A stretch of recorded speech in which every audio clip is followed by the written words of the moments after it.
Փառք մեր Տիրոջը, մեր Աստծուն փառքավետյան։ Հիսուսը մի խոսք ասաց, դա գրված է Լեռան քարոզի մեջ 7-րդ գլխում է գրված։ Ասաց նեղ դռից ներս մտեք։ Հիշում եք։ Նեղ դռից ներս մտեք եւ հետո շարունակության մեջ հետևյալն է ասում,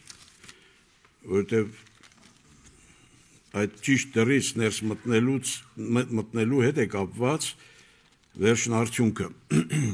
ինչպիսին կլինի, որտեղ կհայտնվի մարդը հավիտենության մեջ։ 13 խոսքն է 7-րդ գլխի Մատթեոս ավետարան, նեղ դռից ներս մտեք, վասնզի լայն է այն դուռը ու ընդարձակ այն ճամփան, որ դեպի կորուստ կտանի եւ շատվոր են անոնք, որ անք է կմտնեն։ Եվ շարունակությունը 14-ն էլ կարդամ, վասնզի նեղ է այն դուռը ու նեղված է այն ճամփան, որ դեպի կյանք կտանի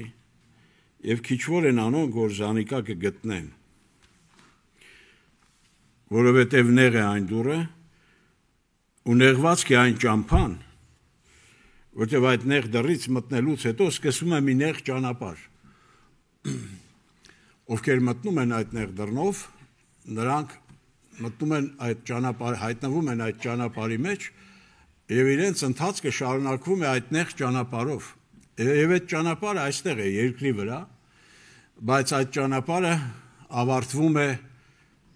երկինք մտնելով, հավիտենական կյանք գտնելով,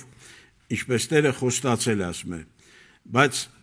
նաև ասում է քիչվոր են անոնք, որ զանիկա կգտնեն։ Համեմատաբար այդ դռի տեղը եւ այդ նեղ դուռը եւ այդ նեղ ճանապարհը ընտրողները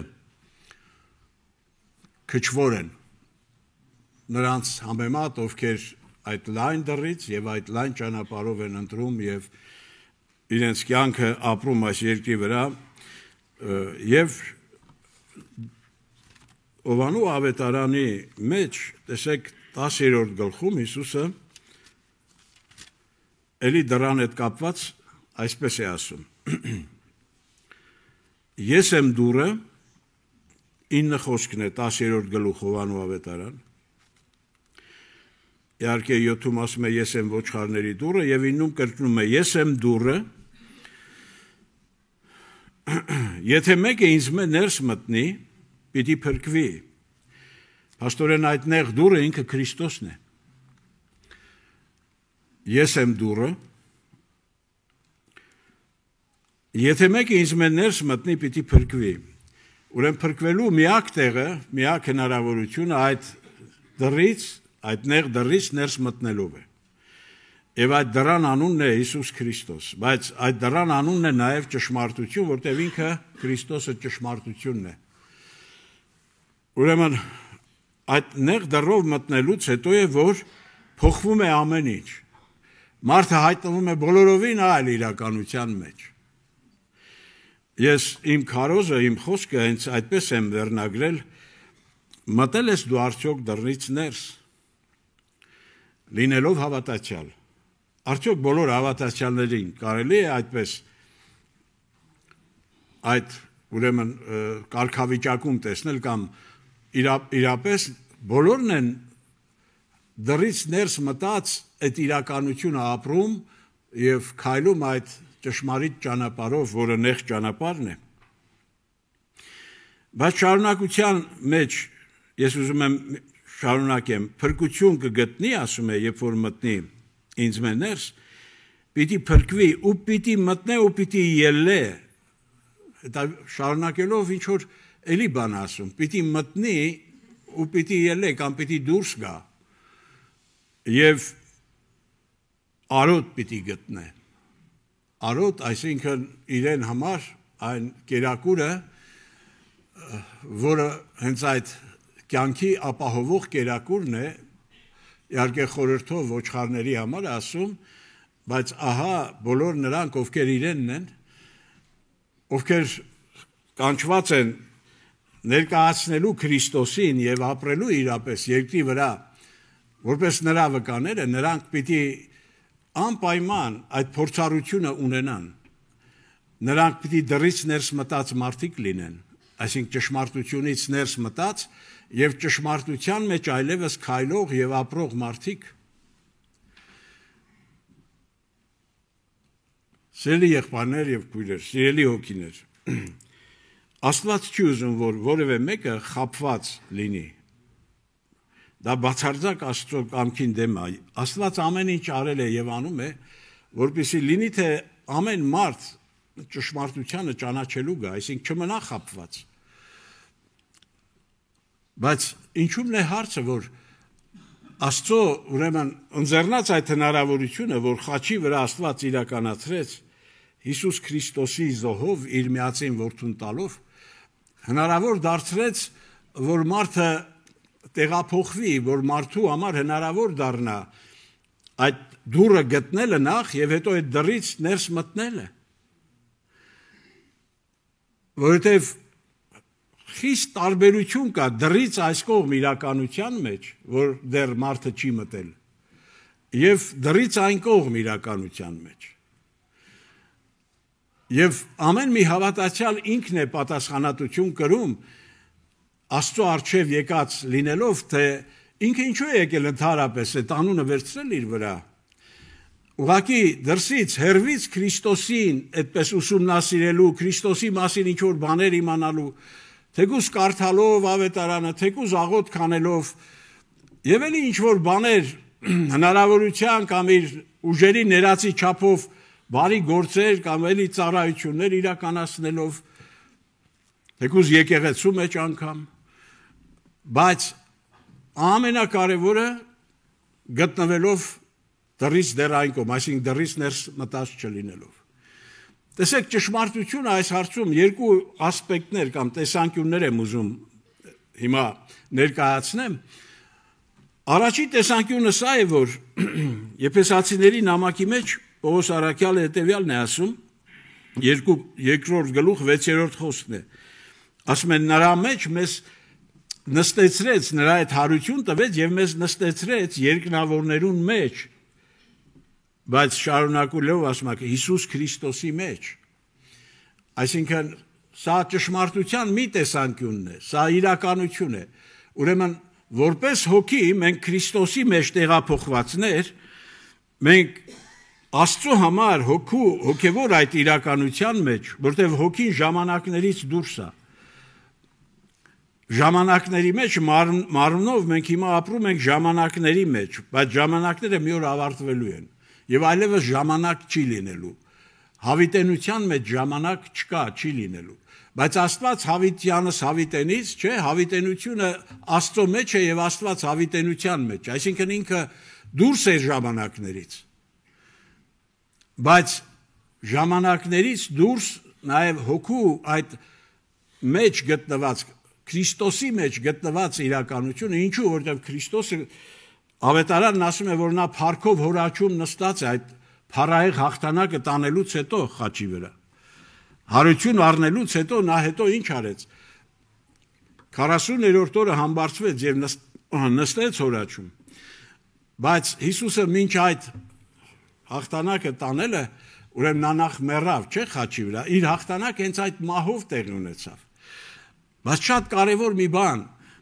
ինքը երբ մեռավ խաչի վրա, հայրը ողջ հին ստեղծագործությունը դրել էր որդու մեջ եւ խաչին գանվեց, մահվան մատնվեց ողջ հին մարդկային ցեղը, ադամական սերունդը ցեղը, հին մարդը։ Ուրեմն մենք բոլորս Քրիստոսի հետ դեռ Հիսուսը երբ է մահացել, մոտ 2000 տարի առաջ, եւ ըստ էության մենք նրա հետ մեռել ենք, այդպես է գրված, համարը ասեմ, էլի տարբեր տեղեր կան, 6-5 ասենք հռոմեացիների, հաստատող այդ նույն միտքը, մենք ասում ենք տնկակից եղանք անոր մահվանը, կամ միացանք նրա հետ մահվան մեջ, երբ նա մեռավ, մենք նույնպես մեռանք, հայտարարում է ավետարանը, Հիսուսը երբ մեռավ, դու մեռար, ուղղակի մենք հիմա ենք այդ մասին իմանում, բայց դա տեղի ունեցել վաղուց, դարեր առաջ, բայց ճշմարտության մյուս ասպեկտը, մյուս տեսանկյունը, Նա է, որ մենք դեռ մարմնի մեջ ենք։ Ուրեմն մեկը նա է, որ հոգու մեջ Քրիստոսի հետ, Քրիստոսի մեջ մենք Աստված արդեն նստեցրել է եւ այդպես է ասում, չի ասում կնստեցնի, նստեցրեց երկնավորներուն մեջ։ Բայց մյուս ասպեկտը, մյուս տեսանկյունը այդ ճշմարտության սա է, որ մենք դեռ մարմնի մեջ ենք եւ դեռ երկրի վրա ենք եւ շարունակում է, չէ, մեր ընթացքը եւ այդ ընթացքը ինչպես կավարտվի կախված է այդ առաջի կարևոր ասպեկտը ճշմարտության այդ փաստը, որ ավետարանով Տերը մեր առջև բաց է արել, որ մենք ընդունենք, որ ճիշտ է, ես երկրի վրա եմ, բայց Քրիստոսի մեջ ես նաև երկնավորներում նստած մեկն եմ։ Ոմանք այդ մասի խոսելուց գիտեք, մի տեսակ մտավախություն է առաջանում, ասում եմ, բայց այդպես ասելուց արդյոք չենք հպարտանա, եթե այդպես քարոզենք, ոմանք չեն հպարտանա, ինչ ասել է հպարտանալ, եթե ճշմարտությունը ընդունելը իրապես ճշմարտությանը հավատալը, եթե դա մենք պիտի ներկայացնենք որպես հպարտանալ, ուրեմն մենք մոլորված մարդիկ ենք։ Ճշմարտությունը ընդունելը ոչ թե հպարտանալու է տանում, այլ խոնարհացման է տանում։ Իրապես ճշմարտությանը հավատալու արդյունքում մարդը խոնարհվում է, չի հպարտանում։ Բայց հիմա ես այն ինչ որ ասում եմ, ես չեմ ասում, ես ուղղակի մեջ բերում եմ անում։ Առաքյալն ասում է, նա մեզ նստեցրել է երկնավորներում։ Քրիստոսի մեջ այդ դռից ներս մտնելու եւ այդ իրականության մեջ ապրելու արդյունքում մենք երկրի վրա մեր ընթացքը հիմա որ կատարում ենք, ահա կանչված ենք, որ մենք հաստատենք, որ մենք նստած ենք այնտեղ եւ մեր այդ ճշմարտության մեջ երկրի վրա քայլելը, ահա մեր կողմից ուրեմն հնարավոր է դարձել, որ մենք ընդունեցինք այդ փաստը, որ Հիսուսի հետ մենք մեռանք եւ նրա մեջ նրա հետ հարություն առանք եւ նաեւ նրա հետ մենք ուրեմն այդ հաղթանակած որպես ժողովուրդ կամ Աստծո անունը կրողներ ներկայացնողներ մենք նստած ենք երկնավորներուն մեջ։ Սաղմոսներից մեկում տեսեք ուզում եմ կարդալ հետեւյալ մեկ խոսք պիտի կարդամ երևի, դա 45-րդ սաղմոսում է գրված,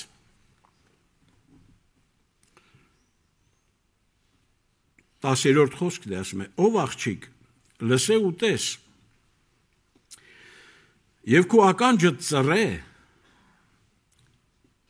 մորցիր քո ժողովուրդդ ու քո հորդ տունը,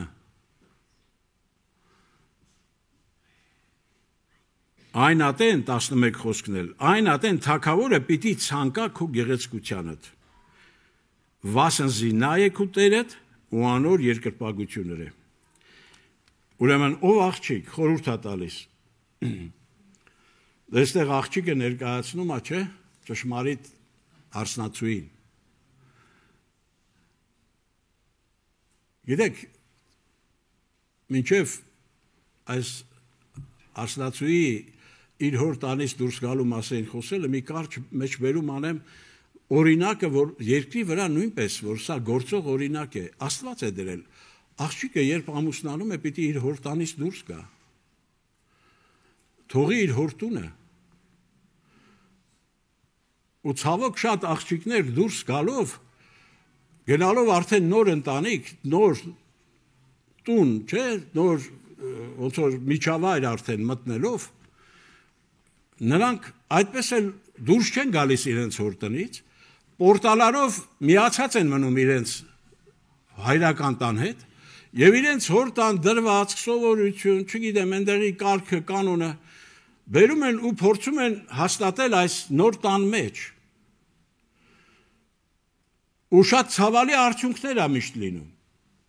Աստծո դրած կարգը, որովհետև խախտվել է, Աստված ասում է, ով աղջիկ դուրս արի քո հոր տանից։ Եվ ոչ իմաստուն ծնողներ, աղջկա այդ ծնողները, հաճախ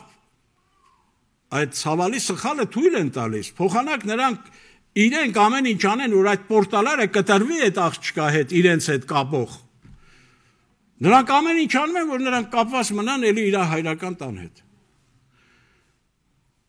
Ու կռիվներ, վեճեր, բախումներ այդ նոր տեղում, որովհետև նա եկել է եւ բերել է այն, ինչ որ ըստ իրա, որպես թե լավն է, որպես թե բարի է, որպես թե ես այսպես եմ սովորել, ինձ այսպես են դաստիարակել եւ այլն, լավ են արել։ Բայց կարգը Աստծո սահմանած այդպիսին է։ Դու եկել ես, որպեսզի այս նոր տան մեջ զբաղեցնես այն տեղը, որտեղ Տերը քեզ նախատեսել է։ Եվ այդ տեղը կոչվում է կնոջ տեղ, չէ՞։ Օրինակ ասում ենք տղա մարդ, հետո կին մարդ։ Հիմա եթե Աստված քեզ կին մարդ է ստեղծել, դու երբեք երջանիկ չես լինի, եթե չզբաղեցնես քո կնոջ տեղը, կնոջ կարգավիճակը։ Ինչ ասել է կին, որը Աստված նկատի ունի։ Որպես կին Աստված նախատեսել է, որ դու պիտի լինես քո ամուսնու օգնականը կամ նրա, այդպես ասած, համար ստեղծված եւ նրա այդ իշխանության ներքո, որտեղ ասում է նայա քո գլուխը, ամուսինը որպես գլուխ։ Եթե դու չես հավատում այդ ճշմարտությանը, որ կին լինելով քո, բայց բարի ճիշտ իմաստով կին, դու կդառնաս երջանիկ մարդ, շատ դառը օրեր պիտի ապրես դու, շատ ցավալի, անիմաստ ժամանակներ պիտի կորցնես եւ այն օրտյալ կյանքը, որ Աստված քեզ համար նախատեսել էր, այդպես էլ դու չպիտի վայելես, որտեղ դու քո տեղը չզբաղեցրեցիր որպես կին։ Նույնն էլ վերաբերում է տղամարդուն, տղամարդու համար էլ Աստված տղամարդու դիրքը կարգավիճակն է նախատեսել, ինչպիսին պիտի լինի տղամարդը, իսկ տղամարդու գլուխը գրված է Քրիստոսն է։ Եթե դու եկել դարձել ես հավատացյալ եւ չես մտել այդ գլխի իշխանության ներքո գործնականում, իսկ դա նշանակում է դու դրից ներս չես մտել, ճշմարտությունից ներս չես մտել, դու դեռ քո ցանկությունների, քո մարդկային վերջապես այդ իմացած սրտի խորհուրդների եւ ճանապարհների մեջ ես դեռ ուզում քայլես եւ ցավալիորեն այդ դարը պտուղները քաղելով անգամ չես ուզում արթնանաս, ասես ես ինչ եմ անում, ես որտեղ եմ, ես ինչու է իմ հետ այս բաները կատարվում, պարզ պատճառով դու քո տեղում չես, այստեղ ասում ով աղջիկ, լսի ուտես քո ականջդ ծռե, մոռացիր քո ժողովուրդդ ու քո հորդ տունը։ Հիմա հոգևոր խորհուրդը նայենք, հոր տունը ո՞րն է։ Հոր տունը Ադամի տունն է, Ադամի սերունդ որպես, դու որ եկել ես, դու սերվում էր այդ առաջին նախահայր Ադամից։ Եվ հիմա դու եկել ես ներկայացնես Աստծուն, դու պարտավոր ես այդ բանը անելու, դու պիտի թողես քո հայր, այսինքն այն ինչը որ Ադամից էր, հին մարդուց էր, դու պիտի կտրես, բոլոր այդ պորտալները հին կյանքի հետ, հին իրականության հետ դու պիտի կտրես։ Երբեմն դժվար է, բայց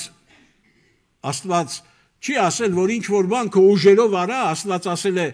համաձայնվիր, հոժարվիր, ես կկտրեմ, ես կօգնեմ, որ դու կտրես։ Բայց ինչու չես հավատում, որ քեզ համար բարի է, որ քո հոր տան հետ քո պորտալները կապող կտրես դու։ Ինչու չես հավատում։ Հակառակ գնալով Աստծո դրած կարգին, որքան թանկ ժամանակ կորցնելով է զբաղված, եւ նոր հետո ինչ ասում, այնատեն թագավորը պիտի ցանկա քո գեղեցկությանը։ Քանի դեռ դու քո հորի տան հետ կապված ես, դու գեղեցկություն չունես։ Չունես դու գեղեցկություն։ Քո գեղեցկությունը քո վրա կհայտնվի այն ժամանակ, երբ որ այդ կապը խզվի, քո հին մարդու, քո հին անցյալի, ինչը որ Ադամի հետ է կապում, քո հոր տան հետ, ասում այդ ժամանակ թագավորը կցանկա քո գեղեցկությանդ։ Արդյոք մենք չենք դարձել հավատացյալ, որ թագավորը ցանկանա մեզ մեր գեղեցկությունը, իրոք իր գեղեցկությունը լինի մեր գեղեցկությունը։ Ինչու եք դարձել հավատացյալ։ Թող Աստծո անունը փառավորվի։ Ուրեմն այս որ ասում է պիտի մտնե ու ելնե, այսպես կարող ենք նաև այդ խոսքը ձևակերպել։ Պիտի մտնելով ելնե, որտեվ այդ դուրս գալը կապված է մտնելու հետ։ Տեսեք Իսրայելը, պարզ օրինակ, Եգիպտոսից դուրս եկավ արդյոք։ Արերևույթ դուրս եկավ։ Նրանք դուրս եկան, չէ՞, Եգիպտոսից, Մովսեսի առաջնորդությամբ։ 40 տարի պտտեցին անապատում, բայց կարող ենք ասել, որ Իսրայելը, որ դուրս եկավ, ինչի համար էր դուրս եկել, դա դուրս էր եկել մտնելու Քանանի երկիրը, չէ՞։ Աստված ոչ էր ասել, դուրս եկեք տանեմ անապատի մեջ ձեզ հրաշքներ ցույց տամ, իմ մեծամեծ գործերը ցույց տամ ու դրանով բավարարվեք դուք, վերջում է մեռեք, մնացեք անապատի մեջ։ Աստված Եգիպտոսից անել էր մի նպատակով, որ տանի եւ մտցնի Քանանի երկիրը, որ նրանք ժառանգեն այն բոլորովին տարբեր իրականությունը, այդ երկիրը, որ կաթ ու մեղր բխող չէ, խորհրդով ասած, այդ Քանանու երկիրը խորհրդապատկերում է Քրիստոսին։ Այսինքն հավատացյալը, եթե Եգիպտոսից դուրս է եկել, իսկ Եգիպտոսը խորհրդով ինչն է, Եգիպտոսը այս մեղքի աշխարհն է, մարմնավոր ցանկությունների, այդպես ասած, այդ գերության մեջ ապրող մարդու իրականությունն է, որով ապրել է, որով փորձել է իր այդպես ներսի այդ դատարկությունը լցնի։ Վերջը Աստծո լույսը ծագել է, հիմա Աստված Աստծո խոսքը հասել, ասում է դուրս արի քո հորտանից, դուրս արի քո իրականությունից, որտեվ ասում է ով որ մտնե ու ելնե, որտեվ քո մտնելը կապված է, այսինքն քո ելնելը աշխարհից կապված է քո մտնելու հետ։ Եթե դու դեռ չես մտել, ուրեմն դեռ չես ելել աշխարհից։ Ինչպես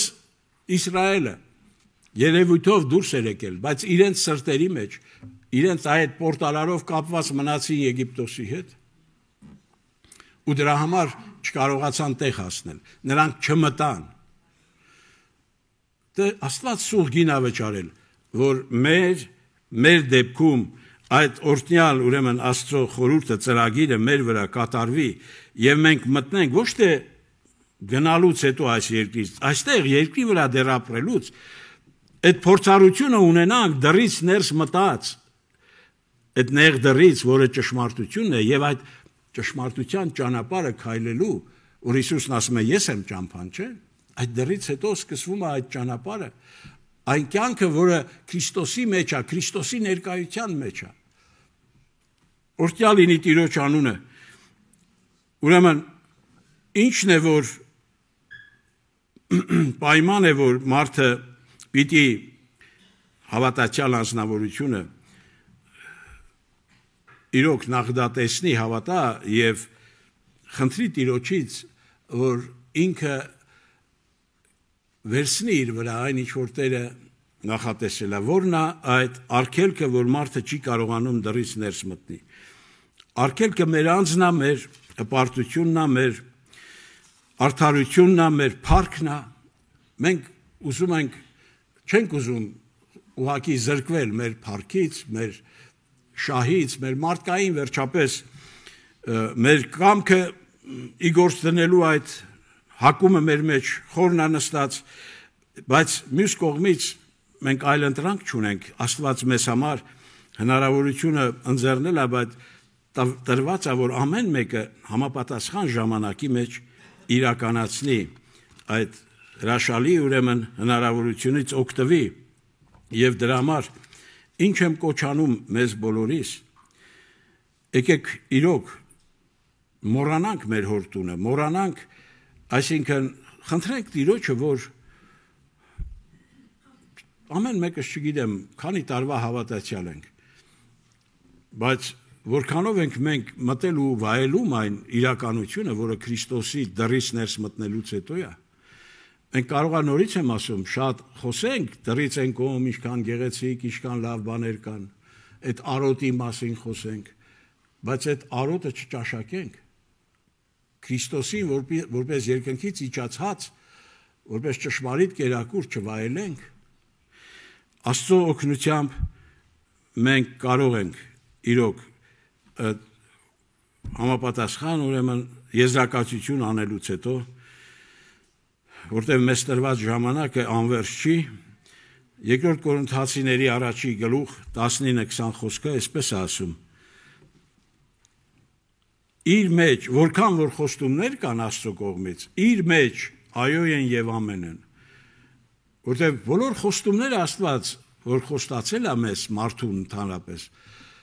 այդ խոստումները այո եւ ամեն են մի դիրքում, մի տեղում։ Քրիստոսից ներս մտած, իր մեջ ասում է այո եւ ամեն են։ Իսկ Քրիստոսից դուրս մենք կարող ենք տեղեկացված լինենք, բնական է կարդում ենք Սուրբ Գիրքը,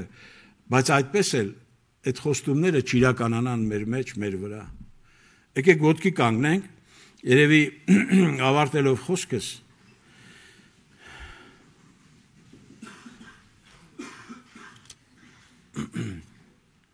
Հովանու 15:4 խոսքն եմ ուզում մեջբերում անել աղոթքից առաջ, մտնելուց հետո նաև Տերն ասում է իմ մեջը սկեցեք։ Հիսուսը ոչ միայն դուռն է, Հիսուսը նաև այն իրականությունն է, այն արոտն է, այն ճանապարհն է, որի մեջ Տերը ուզում է միշտ մեզ տեսնի, այսինքն երբեք մենք դուրս չգանք։ Դրա համար ասում է պիտի մտնե ու պիտի ելլե։ Մի կողմից դուրս գալ այնտեղից, որտեղ էինք, եւ դրից մտնելուց հետո հայտնվել մի ուրիշ իրականության մեջ եւ քայլել այդ նոր ճանապարհով, որը ճշմարտությունը, փառք Տիրոջը։ Ուրեմն այդ իր մեջ կենալու պատասխանատվությունը ամեն մեկը ինքն է կրում եւ խանգարողը մեր հոր հետ դեռ հաղորդակցությունն է հոր տան հետ առաջի, չէ՞, Ադամի հին մարդու, որ բոլոր այդ կապերը դեռ չենք ուզում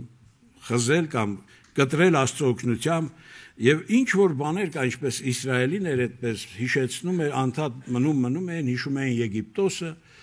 ու զարմանալի ձևով այնտեղ նրանք եսի ինչ փառավոր կյանք չէին էլ ապրել, չէ՞, այնտեղ գերիներ, ստրուկներ էին նրանք, բայց արիուտես հիշում էին Եգիպտոսի իրականությունը, այնտեղ իրանց ասում է կացաների մոտ մենք